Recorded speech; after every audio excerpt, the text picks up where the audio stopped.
Bom dia, boa tarde, boa noite. Eu sou o Léo Xavier da Mori e esse aqui é o Podcast D, onde a gente reúne sempre duas pessoas incríveis, com muitas semelhanças e também muitas diferenças entre elas, para a gente discutir um pouco de tudo. A gente fala sobre design, a gente fala sobre inovação, a gente fala sobre disrupção em negócios e sobre um tema que movimenta tudo isso e que somos nós, pessoas, não é com tecnologia, com todo esse mundo maluco, com cada semana surgindo uma coisa nova. Eu tenho comigo hoje duas pessoas muito legais. Tenho o Deni e tenho também a Duda. Vou pedir para eles se apresentarem, começando com Duda. Começa você aí, conta pra gente quem é você.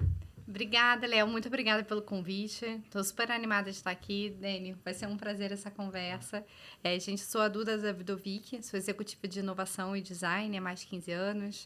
Passei por mês Pagamento no Cartão Elo, fui Google, fui L'Oréal, Natura e hoje sou investidora anjo da startup Anyway, onde eu sou conselheira também. Sou uma entusiasta de tecnologias emergentes, mas principalmente como isso impacta em como as empresas estão pensando em novos modelos de negócio, mas como isso impacta no nosso modelo de trabalho também. Então, acho que o papo hoje vai ser muito bom para a gente falar sobre isso. Muito bom. Deni, conta aí. Boa, Léo. Primeiro, obrigado pelo convite. Boa. Acho que vai ser bem bacana a gente trocar essa ideia aqui, né, Duda? Muito bom. E que cada vez mais a gente consiga gerar esses conteúdos, uma ótima iniciativa aí do Amor e fazendo esse podcast D. Bom, meu nome é Denilson, mas todo mundo me chama de Deni, então fiquem à vontade para me chamar de Deni também. Então, eu trabalho com design, sei lá, você brincou, né? Mais de 70 anos. Eu trabalho há muito tempo com design, sou formado em desenho industrial. Enfim, depois empreendi, trabalhei em grandes agências, empreendi de novo, trabalhei com saúde, trabalhei com educação e hoje eu estou como Head de Design na Vivo, liderando um time de mais de 130 pessoas, né? Onde a gente fala não só de telco, mas também a gente tem fintech lá dentro, tem casa inteligente, tem a Vida V também, que é uma parte de saúde, health tech que a gente tem. Enfim, lidando com essa complexidade, né, desse mundo de inovação dentro de uma empresa super tradicional, que ainda passa por um processo de transformação digital, e agora vem essa onda de IA aí, quebrando tudo.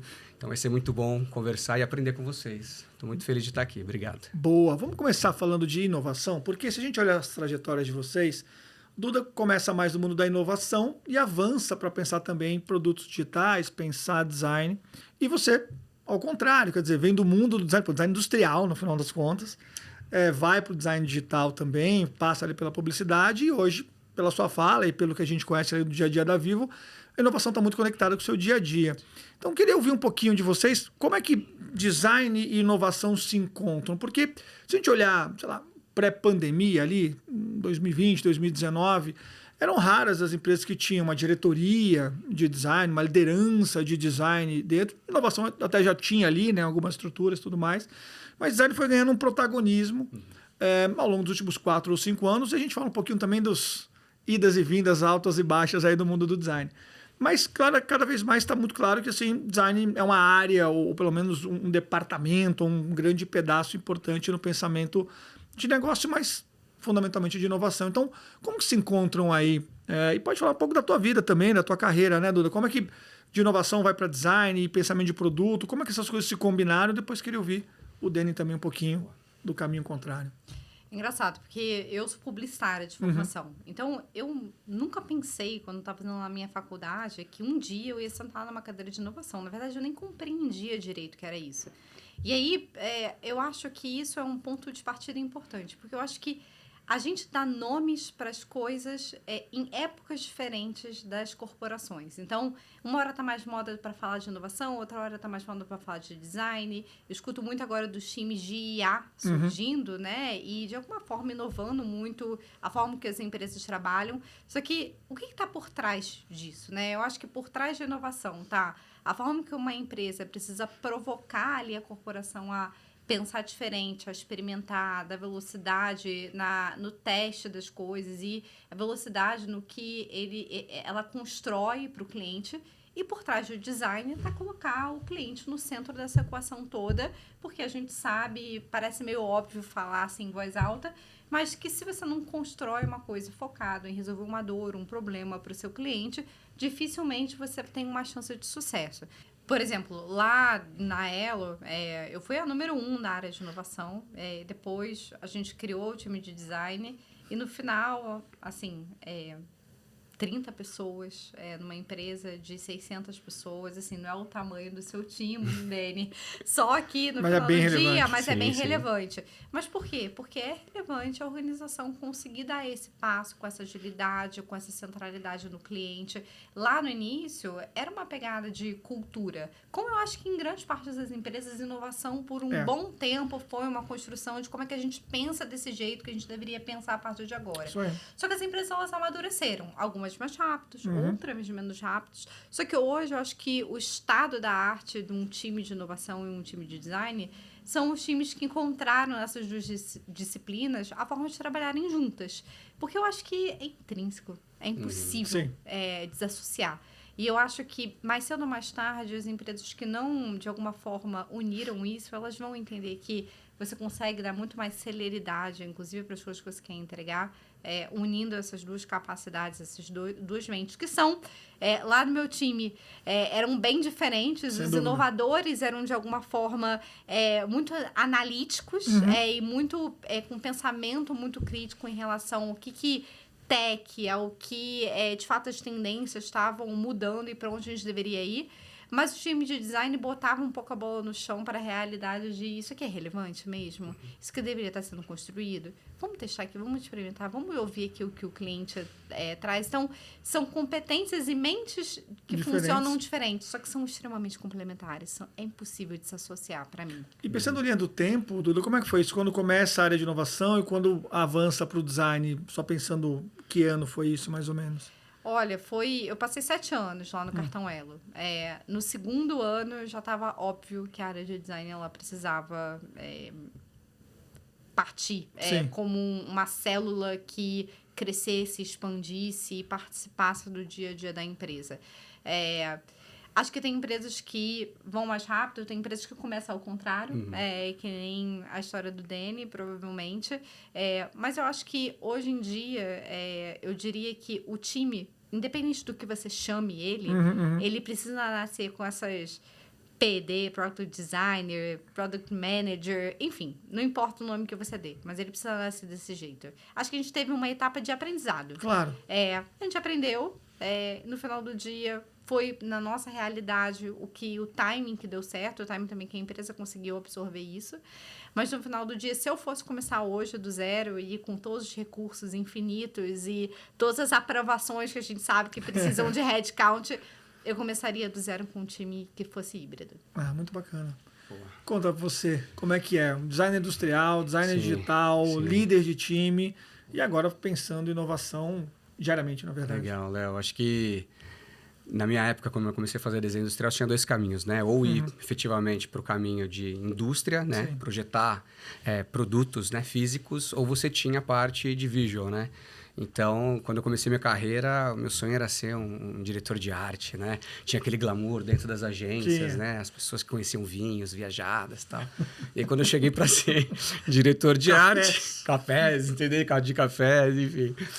E aí, quando chegou na minha vez, né? Tava lá como diretor de arte, começou a bombar, né? O digital. Sim. E eu sempre fui uma pessoa muito curiosa, né? Então, na época do Flash, da Macromedia, cara, queria saber, queria fazer tudo em Flash, queria fazer animações, queria fazer recortes. Virou flecheiro. Flecheiro, cara. E aí eu entendi que, putz, eu tinha uma parte de craft que eu gostava muito, né? E numa época que era tudo muito novo. Então, se você chegava em alguma agência, né? E demonstrava que você tinha essa parte de digital, cara, putz, você criava um departamento só para você, e você avançava, enfim. Então, eu participei muito dessa mudança, né, cultural, de mexer muito com marca, que eu adorava mexer com marca, com embalagem, e depois ir para a parte do digital, né? E eu via que as empresas também estavam começando a entender esse ecossistema, né? Boa parte no começo da minha carreira eu fazia mala direta. Quem não sabe hoje quem é mala direta. Explica o que é mala direta. Acho importante. Você recebia antigamente pelo correio uma cartinha bem bonita, né? Normalmente de empresas, né? Fazia muito C&A, Unibanco, na época do Unibanco. Exatamente. Você recebia isso, era como se fosse uma nova campanha, né? Ele tinha ali uma chamada diferente das novas campanhas. Esse era o modelo de mala direta que a gente fazia, né? E aí, como começou a bombar o digital, eu comecei a entender que, cara, eu gostava muito daquilo, né? E aí, depois do Flash, começou a vir muito a parte dos e-commerces, né? Então, cara, comecei a fazer e-commerce, entender funil de venda, entender que design pode impactar, né, no final do dia, negócio, trazendo melhoria de experiência, diminuir ali os fluxos de compra, como é que a gente conversa com o usuário ao longo da jornada. E aí, cara, me apaixonei, comecei a entrar nesse mundo, mas eu via que as agências também não estavam prontas para isso. Você sempre tinha uma barreira ali, né, de pedido do cliente, devolutiva, expectativa. Foi aí que eu resolvi empreender. E empreendendo, né, essa parte do digital para mim ficou muito mais forte, né? Mas empreender no Brasil não é fácil, você sabe muito bem disso. Então, na primeira empresa que eu abri, veio a crise de 2014, não tinha fluxo de caixa, não tinha nada disso. Já tive nesse lugar, fica tranquilo. E aí, enfim, tive que vender a empresa, né? Vender não, fechar, né? Fechar. Porque não tinha muito o que fazer. E voltei para a empresa, né? Trabalhei muito tempo no Grupo Ânima Educação. E aí fui entendendo que as empresas tinham essa carência, né? De entender esse movimento digital, que principalmente, né, nas novas gerações era mais latente, né? E daí, enfim, veio empresas disruptivas como o Nubank e tantas outras que, cara, não te levavam mais para o ambiente físico, você ficava 100% no digital. E acho que aí foi um grande choque das empresas tradicionais falarem, cara, puta, tem um universo aqui que se eu não olhar agora, eu vou perder mercado, eu vou perder share, e isso vai ter impacto, né, no meu negócio. E aí eu comecei a pensar, então, nesses movimentos de empresa, né? Abri uma outra consultoria, né, depois de ter saído do Grupo Ânima, sempre focado nessa parte de digital. E em como é que a gente criava produtos digitais, que, como a Duda disse, resolve algum problema, né? E aí, quando a gente fala de inovação, sempre vem para mim aquele vídeo da IDEO, né? Fazendo aqueles processos de inovação, de pesquisa, de prototipação. E você fala, cara, putz, voltava, né, a pensar desenho industrial. Era isso que eu queria fazer desde o começo, né, cara? Em algum momento, isso se perdeu nas campanhas bonitas, onde a gente vende um monte de coisa e no final do dia você não entregava tudo aquilo para o cliente. Cara, o cliente hoje ele é exigente. Se você prometeu que você não entrega... Quer um exemplo bacana? Pode falar marcas aqui? Pode, todos. Depois eu peço patrocínio. Isso. Eu trabalhei no Nubank tempo atrás, sou meio, né, arriscado. Lá, né? Isso, sou meio arriscado a falar. Mas eu contratei agora, comprei recentemente um pacote de viagens, naquele travel que ele tem do Ultravioleta. E lá eles falam, se a gente tiver uma oscilação do valor da compra para menos, eu te reembolso esse dinheiro. Eu falei, eu vou ter que ficar olhando, vou ter que olhar, não sei o quê, tal. Cara, chegou um e-mail para mim ontem, falando, Dani, teve uma oscilação, a gente vai te ressarcir o dinheiro. Sem eu ter que fazer a pesquisa, sem nada. E pode ser R$4,80, Cara, não interessa. Exato. Né? A questão não é o valor, né? É a atitude, né? É olhar no cliente. O cuidado. E aí você fala inovação. Cara, para mim isso está conectado com inovação, sabe? Para mim isso está conectado com você olhar para o cliente de uma maneira diferente. Porque hoje você tem muito recurso, né? A gente é bombardeado, né? E cada vez mais as pessoas falam de personalização, de como é que, cara, eu converso melhor com o meu cliente. Tá todo mundo querendo fazer isso hoje. E às vezes a gente precisa de um hiato. Às vezes a gente precisa só de uma pausa e realmente pensar e olhar. Nossa, realmente, essa marca está pensando em mim. Então, eu vou dar mais valor para ela, né? E aí, voltando para o aspecto de carreira, quando eu vou para a Vivo, a gente tem lá, né, algumas áreas, principalmente tem uma área específica lá de inovação que trata também de novos negócios, né? Como é que eu entendo hoje a Vivo, né? Uma empresa gigante, né? A gente tem, cara, mais de 60 milhões de clientes, né? E como é que a gente vai estimulando esse cliente a olhar para mim e não falar, puta, sou só um boleto para pagar ou sou só um consumo de internet que eu tenho que fazer. Então, a gente começou a entender que, cara, eu posso colocar outros produtos e serviços, atender ele de uma maneira que seja disruptiva, inovadora, no sentido de que eu vou olhar para a Vivo e vou entender que, cara, posso comprar minha Netflix ali, posso fazer meu plano de saúde ali dentro, posso fazer um plano de educação ali dentro. Então, a gente começou a olhar para a inovação nesse lugar de deixar, né, o cliente ali no centro e começar a orbitar outros produtos e serviços que ele tenha a confiança no final do dia, né? E eu gosto muito de tratar a inovação. Antigamente, a gente precisava que ela fosse uma área, porque ninguém falava disso, né? Todo mundo olhava para os processos e falava, preciso seguir o processo, preciso otimizar o processo, eficiência.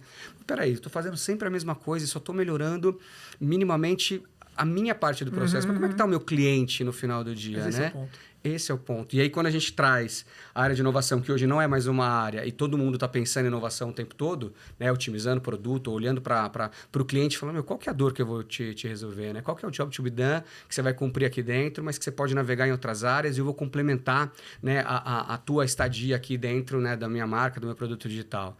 Hoje, na Vivo, em média, o usuário entra 4 vezes no mês. E a gente constatou que ele entra para ver, basicamente, né, a conta dele e o consumo. E a gente começou a orbitar em outras coisas, cara, e hoje... Pra reclamar da conta e ver se já estourou o consumo exato. ou não. Falando, não consigo pegar minha segunda via. Agora o app a gente mudou no ano passado, o app tá melhor, tá mais rápido. Pode acessar o app, Olha você o vai jabá. conseguir acessar a sua segunda via. E a gente começa a colocar outras coisas ali dentro, Léo, que vai ajudar esse cliente e no final do dia... A Vivo está passando por essa transformação digital, né? O Christian, que é o nosso CEO, ano passado, falou, cara, a gente não é mais uma empresa telco, a gente é uma empresa tech. Sem dúvida. Então, a gente está fazendo essa transformação, trazendo mais coisas para o nosso cliente, trabalhando com inovação, tentando centralizar ele, porque a Duda colocou uma coisa que é muito importante, né? A gente tem complexidade de empresas que são empresas grandes, né? Que são empresas que para trazer algum tipo de inovação, algum nível de inovação, vai passar por legado, vai passar por um monte de M&A, vai passar por débito técnico que a gente deixou de fazer lá atrás, mas precisa fazer agora. Então, para mim é isso. A gente vive hoje, né, dentro da Vivo, esse desafio diário, mas que a gente cada vez mais quer somar, quer colocar as coisas ali dentro para trazer uma inovação que faça sentido e que gere resultado para o cliente e para a companhia. Quando a gente fala de design, né? O design realmente, a gente é defensor do usuário, mas o design deixou de ser uma disciplina que só vai olhar para o tangível, né? Preciso tangibilizar. Eu tenho uma ideia de negócio, vai lá design, prototipa, testa, vai fazer acontecer. Cara, a gente também está pensando no negócio agora, né? E acho que, como a Duda trouxe, né? Todo o guarda-chuva que a gente tem de design, research, UX, UI, PD, content, lead. Cara, a gente está criando hoje um tom vocal dentro da companhia que é muito bacana de se ver. Eu na minha época, ninguém falava de experiência do usuário, C-level. E eu tive a oportunidade nos últimos 3, 4 lugares que eu passei. Exato, de o CEO... Tem agora AX. AX. Agent Experience. Tá aqui no outro Vai chegando. O guarda-chuva cada vez cresce mais, Exatamente, né? Então, ver os CEOs, ver, tipo, cara, né, o boards conversando sobre a experiência do cliente, UX, entendendo que a jornada que ele faz é relevante para a companhia, cara, para mim é um sonho que eu via lá atrás que hoje está acontecendo. Duda, diz aí. Eu queria só... É que o Dani está falando, assim, grandes empresas como a Vivo, grandes bancos incumbentes. Eu tenho uma tese que é um pouco arriscada, mas eu tendo a dizer que as empresas que serão mais inovadoras nos próximos anos são os incumbentes. Porque antes, todo esse vocabulário que o Dani está trazendo, não só escala, mas todo esse vocabulário, ele estava assim, das empresas que eram nativas digitais, que se diferenciavam nessa entrega de experiência porque nasceram desse jeito. Sim. Só que agora os bancos, as telcos e as empresas que estão aí com esse potencial de escala e de pontos de contato que já estão no nosso dia a dia e que são muitos pontos de contato, eu acho que elas já têm esse vocabulário, elas já têm essa narrativa dentro e esse do C-level, exatamente. entendimento. Elas já sabem fazer. As ferramentas, elas são... A infraestrutura, ela é commodity. Todo mundo tem... E a mentalidade, essas empresas nos últimos anos, elas fizeram o seu ramp-up para conseguirem aterrissar da mesma forma que os nativos digitais conseguiram. Só que com a vantagem que elas já estão no dia a dia das pessoas.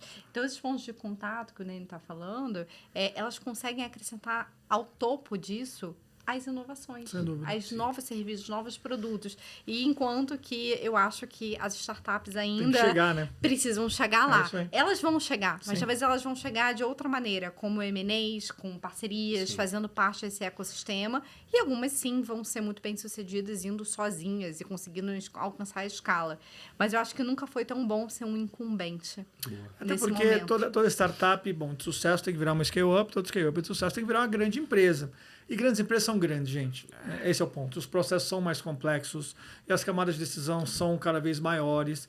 E no final do dia vai se perdendo, eventualmente, o que você falou inicialmente sobre a cultura da inovação também. Então, isso é muito importante.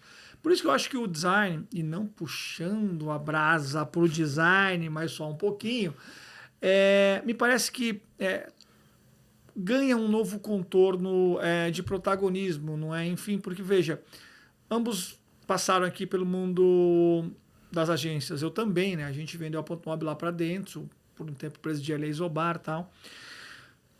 A gente até tentou na Exobar criar uma área de design, a Camila Moleta veio, um beijo para ela, inclusive liderar ali a área de design, mas não encaixava na visão da agência de publicidade. A agência de publicidade, cara, salvo raras exceções, são ciclos e são campanhas, e mídia orientado, não plataforma /produto/experiência orientado, não está na mão da agência em geral de publicidade. pensar produto, pensar plataforma, pensar o usuário, pensa o cliente, o consumidor, na verdade. Pensa o consumidor e para ele projeta ali proposta de valor, né? Benefícios de compra e tudo mais. Porém, contudo, entretanto, se a gente olhar recentemente, Globant compra a Gut, que por sua vez cria uma divisão robusta de design, a Gut Design. A Accenture já tinha comprado Fjord, aí consultoria, a Accenture tem a Accenture Song, né? Entra no mundo da publicidade, muito ali forte no digital também. E recentemente comprou a Work, né? A boa parte dos heróis de design nossos devem estar ali ou já passaram por ali também. E parece então que tanto as Big Four ali de consulting, que também todas têm suas áreas de design muito fortes, como também agências estão caminhando em construírem, né, as suas áreas de design. A África, se não me engano, também criou recentemente uma estrutura bastante robusta ali de pensamento de design. Parece que design é a nova coisa, assim, né? Olhando parece que tem uma nova disciplina aí acontecendo, não é? E vocês já estão em lugares onde o design já acontece.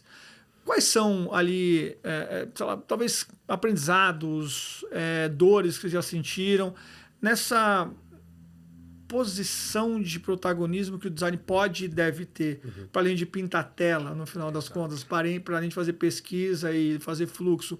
Como é que isso acontece, ou acontecia, ou como vocês acham que deveria acontecer, na relação com as outras áreas da companhia? Porque você pode ser uma área que é uma área interna, fornecedora interna, que é isso, né? Você faz parte de um processo para desenhar um produto, para entregar uma tela, para entregar uma solução. Você pode fazer parte da construção da visão de negócio, da proposta de valor do que é o teu produto, do que é o teu serviço.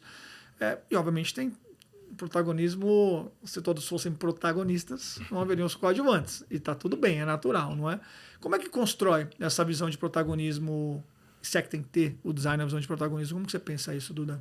Olha, eu tenho muitas opiniões sobre esse assunto. Eu tô até Gostei. tentando organizar aqui. Calma, respira, volta, 1, 2, 3. Tô até animada aqui de poder falar. Mas eu acho assim, primeiro de tudo, eu assumi uma área de design vindo de uma área de negócios. Sim. Que tinha a cabeça do design, assim, dentro da forma de operar, só que uma pessoa que era cobrada por lançamento de novos produtos. Sim. Então, quando eu fiz essa transição e juntei os dois times, a primeira coisa que eu percebi, eu acho que é um momento de transformação do design, ele precisa falar a língua do negócio, ele precisa falar a língua do executivo e ele precisa acompanhar a velocidade que a empresa tem para entregar resultado. Então, a gente sai de um lugar onde o conceito de colocar o cliente no centro é muito bonito, para um lugar onde o executivo olha e fala assim, tá, eu sei que é importante, mas isso aqui precisa acertar um pouco aqui o timing para funcionar para o meu negócio, senão eu não entendo muito bem o que vocês fazem. Então, acho que esse é um primeiro desafio dos times de design. Sim. E eu acho que é um lugar difícil, porque é um lugar onde o designer em si, ele é geralmente um profissional muito que ele estudou muito para fazer uma boa pesquisa, para fazer um bom questionário, para fazer um bom teste de usabilidade. E tudo isso demora tempo, é investimento. Você contratar hoje uma pesquisa quant e, de fato, assim, tirar os insights, tudo bem, não vamos nem entrar no mérito de IA, dados sintéticos, não vamos entrar nesse momento, a gente vai chegar lá. Mas custa tempo, dinheiro, e ao mesmo tempo, às vezes, não me atende lá o timing no GPM que precisa de uma resposta para lançar um produto. Já tá previsto ali, acabou. Exatamente. Então, assim, eu acho que o grande ponto de transformação de design é como é que essa adaptação ela acontece, onde o designer como profissional entende que ele vai precisar deixar algumas coisinhas de lado do preciosismo que a disciplina pede muitas vezes, para que ele atenda lá no negócio, e como é que ele entende também, como é que ele ensina para esse executivo que está do outro lado a importância de não abrir mão de algumas coisas, porque a consequência, depois de você lançar um produto lá na frente, é muito grande. O que eu fiz lá na Elo? A gente uniu muito a disciplina de design e a disciplina de growth. E a gente trouxe growth como um pilar para onde a gente colocava North Star Metric, KPIs, e de fato a gente quebrar um pouco Às vezes precisa testar, prototipar, Sim. entrevistar, para a gente ganhar mais agilidade sem deixar a disciplina do design e tudo que a gente precisa fazer de lado. Então, essa quebra ela foi muito importante para trazer o GPM do dia a dia lá, que precisava lançar coisa, testar coisa, experimentar coisa, para que ele testasse com o cliente no centro com a disciplina de design, mas com vestida de growth, Sim. que tinha mais a cara do negócio. Então, isso foi uma coisa interessante que a gente fez lá. Eu acho isso muito bacana, porque é inevitável, não é? Eu falo que tem um tripé importante para o profissional de design, porque o design entrega, na verdade, que são método, técnica e talento. Método porque a base é a fundação, isso, como você falou, todo mundo estuda muito, né? É característica, né, dos profissionais de design, não é? É essa coisa de ser estudioso, ser estudiosa, de ir atrás, né? curioso, isso é muito bacana. Porém, contudo, entretanto, o método tem que estar a serviço, né? O método tem que ser meio e não fim. E às vezes a gente acabou vendo nesse histórico aí, não só de Ponto Mob, mas de Mori também, exatamente esse embate de, poxa, o método pelo método. Eu falei, calma, o método é super importante, mas vamos lá. Vamos aplicar técnica, não é? Que é quando você vai avançando profissionalmente, entendendo e refinando o uso, né, da técnica sobre o método e fundamentalmente seu talento humano. E agora, o que a gente tem tentado avançar e pelo menos pensar sobre é como a gente, abaixo, acima, em volta desses três elementos, a gente encaixa a inteligentização, não só humana, mas artificial também. A gente tem um olhar lá que a gente fala que a gente busca o que a gente chama de VAPT, né? Ou velocidade, ou assertividade, ou profundidade, ou tracionalidade no emprego ali de IAs. Porque é isso, às vezes você pode ser mais veloz e resolveu. Às vezes não é só tempo, você pode ser mais assertivo. Então você tem aí as 2-3 semanas para fazer a sua desk, sua bench, seu discovery. Mas, cara, então vamos usar aqui ferramentas para você ser mais assertivo, ser mais profundo eventualmente. E sempre tem um tema de intencionalidade, com tração ali e tudo mais. Mas tem essa dor ainda, né? Dessa transição, desse entendimento de que o design está para o negócio, mas também está para o usuário. E o método está a serviço da técnica e do talento do profissional de design. Como que você vê esse tema acontecendo? Um time grande, 130 pessoas, você tem lá, imagina eu, os capítulos, não sei como você está organizado, tribos, capítulos, tem lá os transversais de pesquisa, imagino eu, conteúdo. Como é que você organiza essa Léo.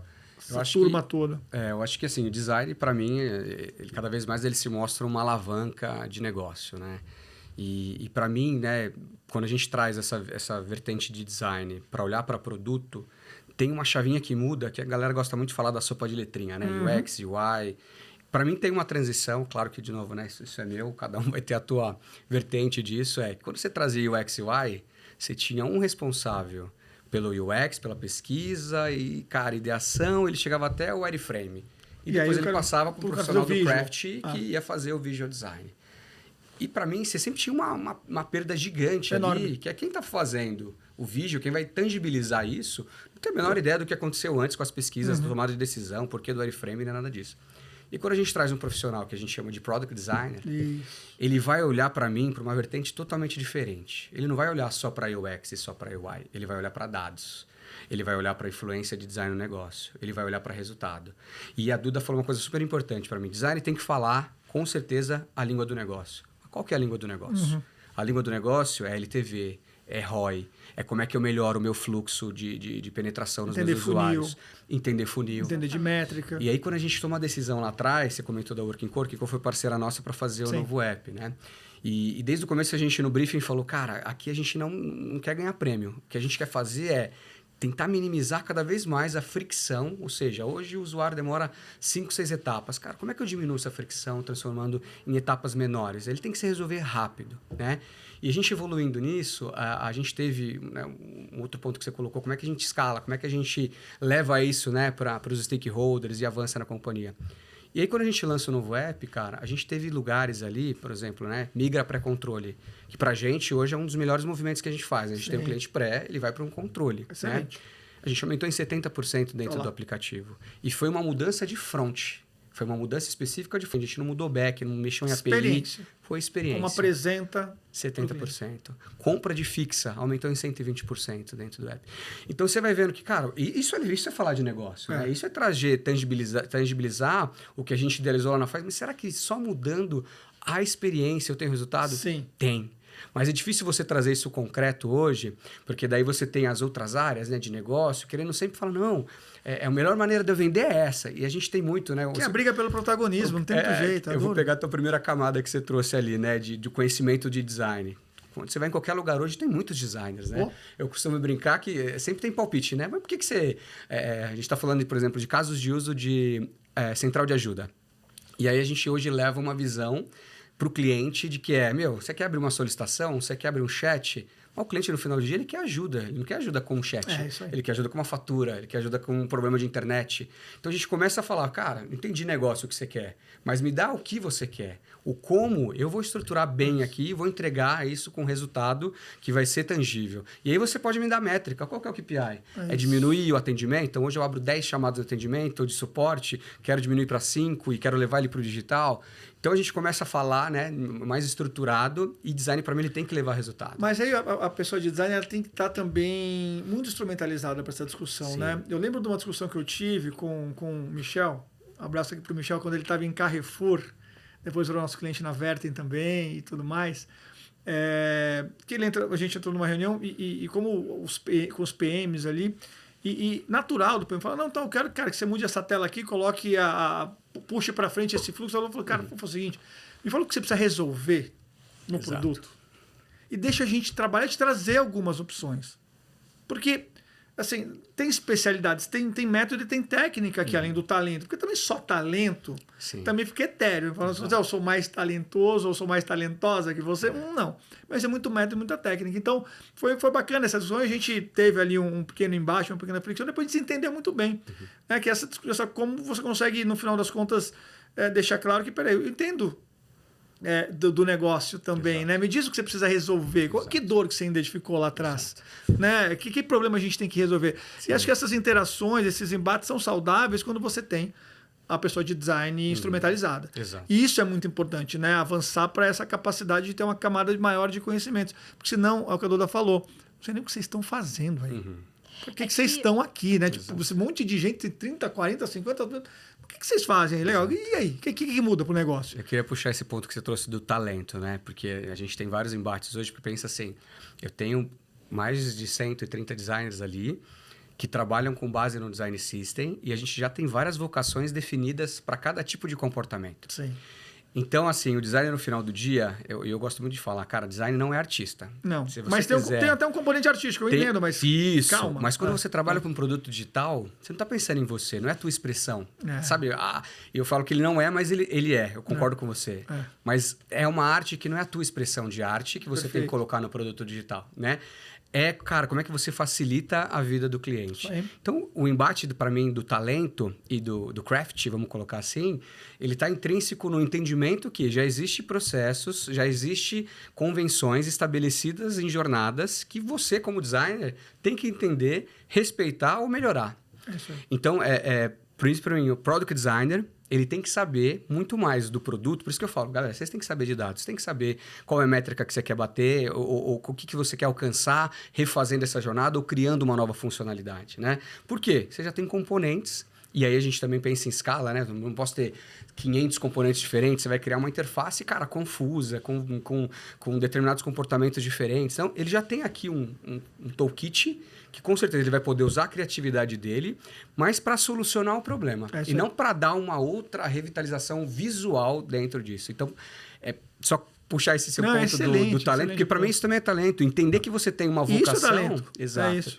E abrir mão da tua expressão artística para seguir essas convenções, para facilitar o uso, é você se doar como artista para um bem maior, que é conseguir fazer com que o usuário consiga executar melhor, mais facilmente aquilo. Melhor e mais facilmente. É isso aí. Perfeito. Nelson, eu trouxe, só para voltar um ponto que não dá para deixar passar. É um clássico do mundo corporativo ao design, que é o pedido.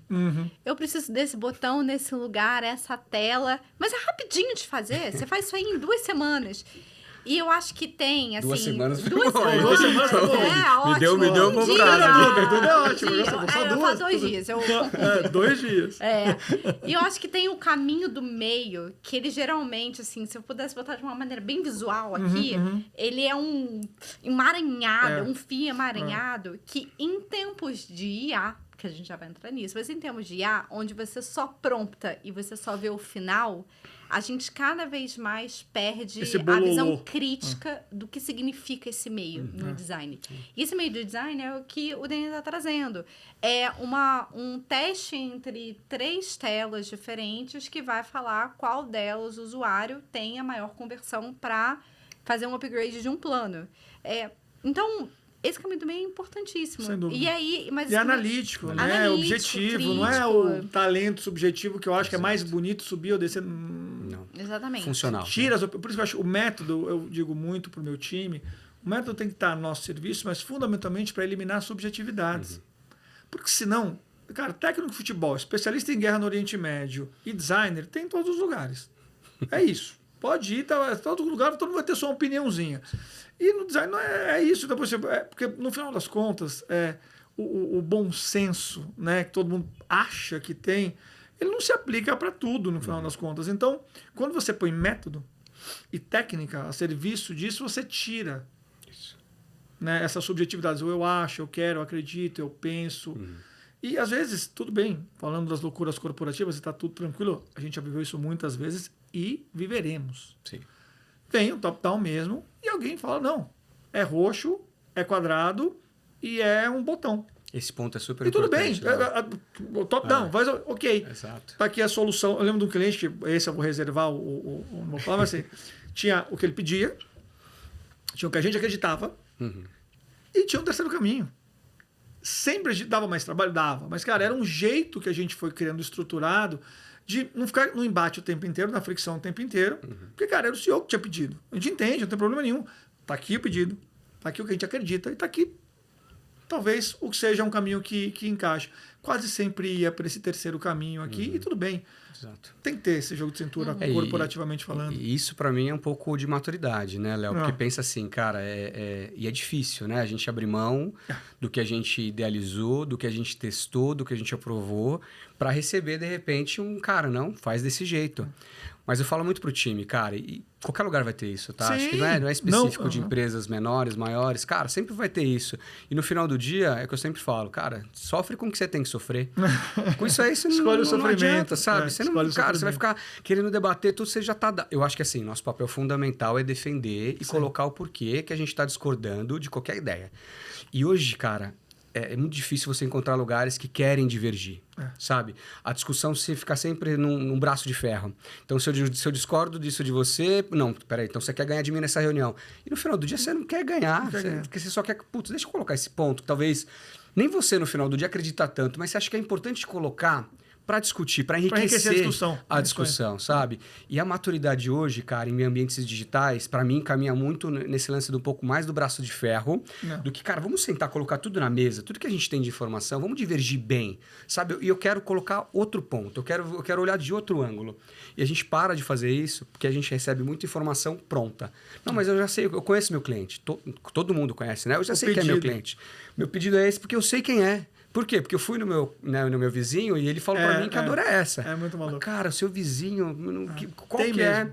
Então, pessoal, vocês que não trabalham com design diretamente, já tá exagerando. Não está exagerando. Ele tá sendo político. Acontece muito. Mas acho que é do jogo corporativo tem outras decisões também. Quando você vai definir um investimento, não sei o que lá, chega um outro e fala... Acho que é natural, no final das contas, mas o seu ponto acho que é legal sobre essa coisa...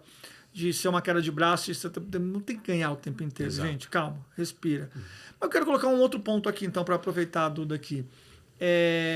Liderança feminina. Né? Não sei como é a estrutura corporativa ali de vocês até então, e você sempre liderou áreas e tudo mais.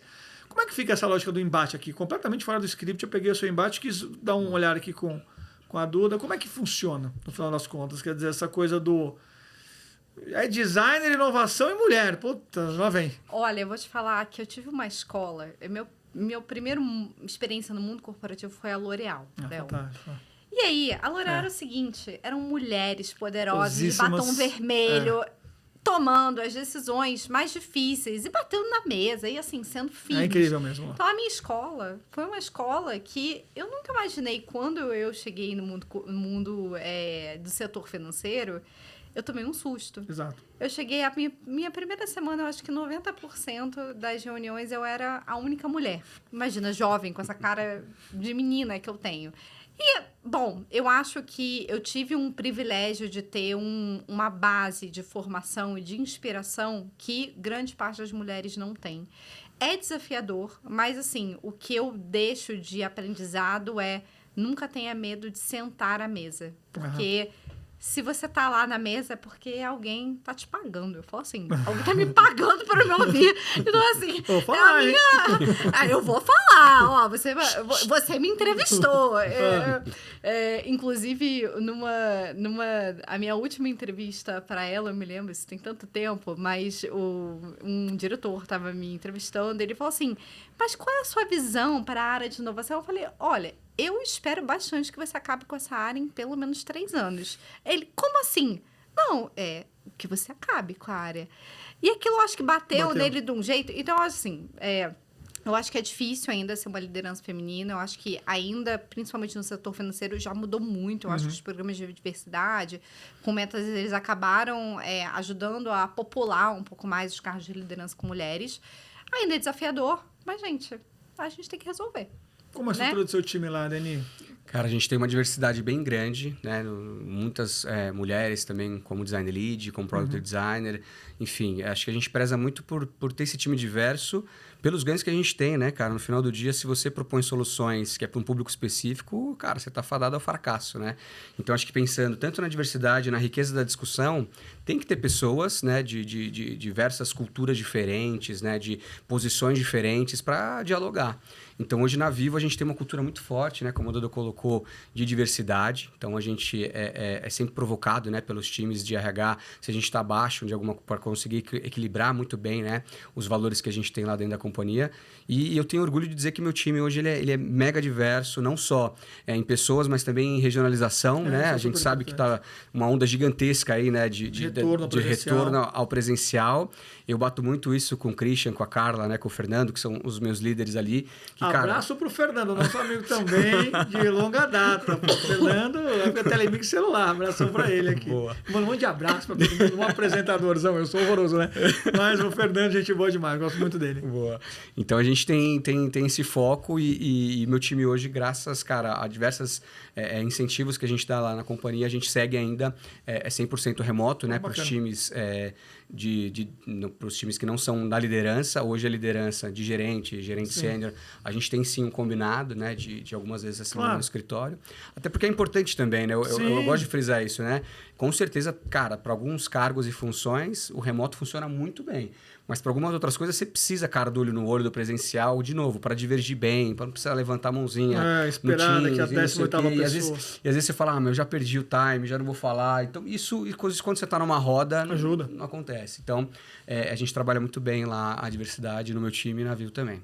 Você sabe que esse programa ele tem uma coisa inédita que vai acontecer agora. Vai ser o primeiro programa, primeiro podcast de vários que a gente já fez, que a gente não vai falar de IA. Porque já está acabando. É inacreditável. É o primeiro que a gente não vai falar de IA. É muito legal isso. Eu adorei, sabe por quê? Porque às vezes IA pega, a gente entra numa coisa de IA aqui, fica todo mundo falando um monte de coisa. E eu achei ótimo, porque foi um programa de design hoje. Isso foi muito bacana, né? E de inovação, fundamentalmente. Adorei, assim. Então, pra gente não... Como os algoritmos mandam a gente ir terminando, eu vou pro lado mais humanizado aqui de vocês. Primeiro, agradecer já de antemão esse papo que foi muito, muito rico. Então, hoje, podcast D foi um podcast para pessoas de design, para quem entende o papel estratégico do design. Isso é muito legal. A gente não vai falar de IA. Olha só que sucesso. Então a gente vai ter um outro programa onde a gente vai falar bastante de IA. Boa. Mas eu queria... Vocês vão ganhar um livro aqui, ó, porque agora é o momento da dica e do jabá, porque é do meu amigo Cavalinho. Já escrevi 3 livros com ele. Esse aqui é só dele, na verdade. Escrevemos 3 livros juntos, eu, ele e o Alon, né? O primeiro livro foi assim, eu escrevi, sei lá, 5%, o Alon 5% e o Cavos o restante, os 90%. O segundo livro eu escrevi 60%, o Cava uns 30 e o Alon... Não, o Cava uns 35 e o Alon 5. E o terceiro eu escrevi quase tudo com o Cava, o Alon só assinou e meu mérito tá tudo certo, mas tá valendo. E esse aqui é o mais recente livro do Cava, acho que ele tem 6 livros ou 7 livros já feitos. Esse aqui é o mais recente. Para os seus próximos 1000 anos, um manual para as profissões que ainda não existem. Para quem tem filho, sobrinho, eu faço toda a propaganda toda vez.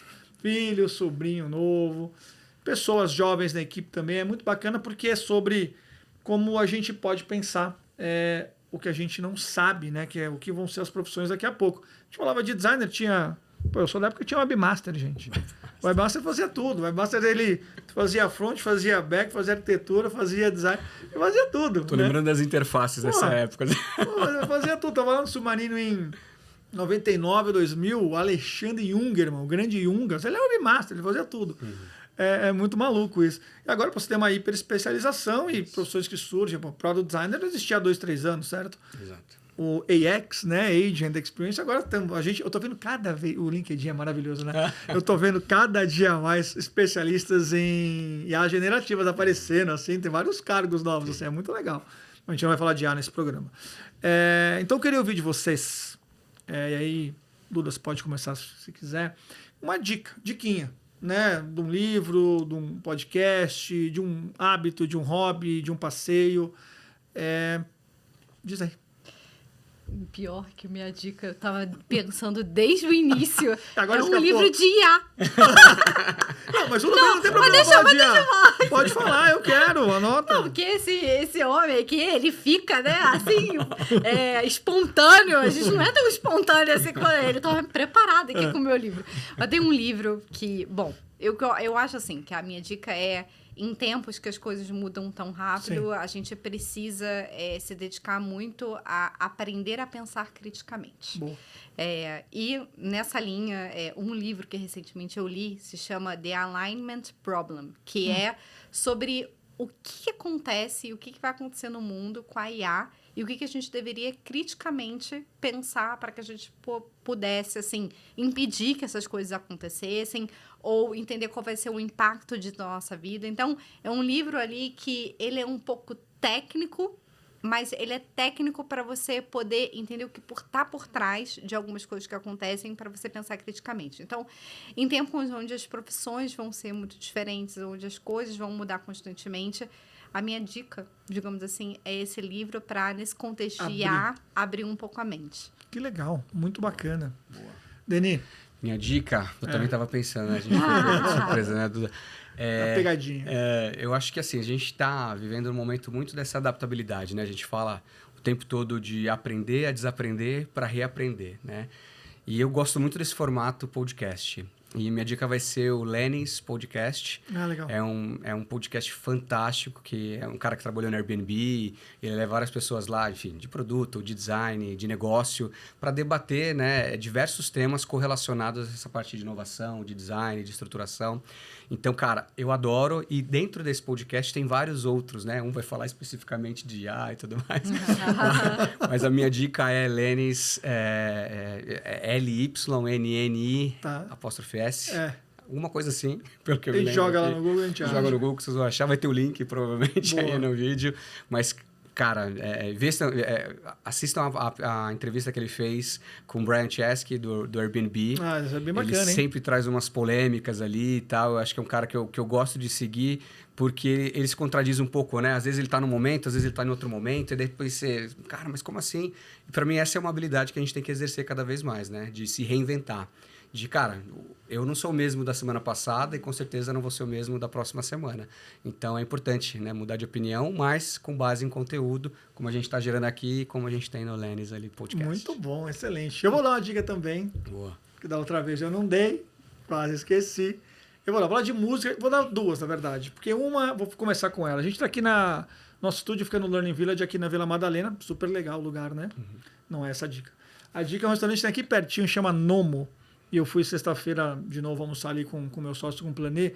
E, cara, como é gostoso o Nomo, cara. É muito bom, assim. A Paty ali do salão, o Nando na cozinha, o casal, novinhos, 30 e poucos anos. Eles fazem a cozinha tão linda de se ver, gostosa. Tudo é muito gostoso, tudo é muito bem feito. Sem firula também, sem invencionice, sabe?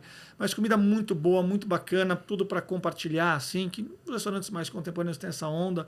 A carta de vinhos também é zero óbvia, é super gostosa. É muito gostoso. Barato não é, né? Comer em São Paulo, hot dog tá caro para comer em São Paulo. Vai comer um croissant de R$20 ali na frente, não dá. Então, para um momento especial, acho que o Noma é um lugar bacana para irem, quem for de São Paulo. E quem não for de São Paulo e também de São Paulo, um disco. Uma nova artista que eu gosto muito, não é tão nova assim, chama Cleo Sol, ou Clio Sol.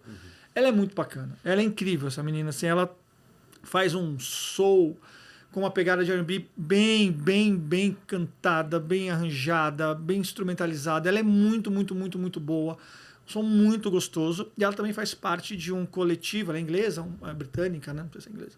E ela faz parte de um coletivo chamado Salt, S-A-U-L-T, que lança, cara, já lançou, sei lá, uns 10 discos, EPs. Está lançando. Lança 1, lança 2, lança 3, lança 4. E aí é uma outra pegada de som, mas ela é a principal vocalista desse coletivo, que tem vários artistas, o Michael Kiwanuka também toca lá, então acho que o Cleo Sol é muito bacana de vocês ouvirem. Eu vou fazer mais uma, porque essa semana é uma semana importante, porque a Lued Luna, que é maravilhosa também, lançou 2 discos. Tô achando muito legal essa coisa mais fluida da produção artística, assim como o Solto tem. A Lued Luna lançou, é uma cantora baiana, ela é muito foda. E ela lançou agora, mês passado, um disco, deu 2 dias depois, lançou o segundo. 2 discos inteiros, assim. E muito de música brasileira, mas agora muito numa onda flertando com jazz, assim. Então, cara, a Lued tá incrível. Tem show dela dia 26... como que é? 16 de agosto? Não, 26 de agosto ou 16 de agosto. Vai ter agora aí. Dá uma olhada no show dela. Vale a pena ir. Então, um monte de dicas hoje. Eu fiquei da outra vez sem dar dica, dei 3 de uma vez só. E, dicas artísticas, né? Mas é que eu gosto muito de música, e aí tem que ouvir música boa, entendeu? E essas mulheres cantam todas elas são incríveis, elas são demais. Gente, falamos pra caramba, ó. Estouramos. E o algoritmo vai jogar a gente lá pra baixo. Sabe como a gente resolve isso? Fazendo os cortes fazendo os cortes. Os cortes jogam pros nossos pedaços aqui finais, senão não tem jeito. Mas, Duda, cara, super obrigado por você ter conseguido vir aqui falar com a gente. Aprendi muito, foi muito legal. Deni, bom te ver de novo. Cara, super obrigado. 70 anos de design nas costas, tem muita coisa para falar também. E, poxa, demais. Agradeço muito vocês terem vindo e espero que vocês tenham curtido, não só as dicas no final, mas tudo que a gente falou aqui. E daqui a pouco a gente sobe esse programa, e tem outros também. Continue assistindo o Podcast D. É um prazer estar aqui com vocês. Até logo. Tchau, tchau.